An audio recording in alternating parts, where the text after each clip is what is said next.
মক্কা শরীফের নির্জন পাহাড় জাবালে নূর। এই পাহাড়ের ছোট্ট গুহা রয়েছে যার নাম গারে হেরা। এই গুহায় মানুষের কোলাহল থেকে দূরে একা একা ইবাদত করতেন আমাদের প্রিয় নবী হযরত মুহাম্মদ সাল্লাল্লাহু আলাইহি ওয়াসাল্লাম। তখনও তিনি নবী হিসেবে আনুষ্ঠানিক ঘোষণা পাননি।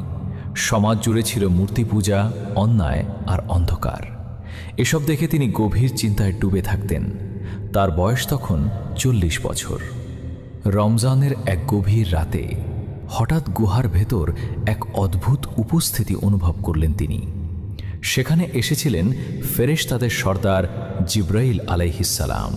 হঠাৎ তিনি নবী সাল্লাল্লাহু আলাইহি ওয়াসাল্লামকে শক্তভাবে জড়িয়ে ধরলেন।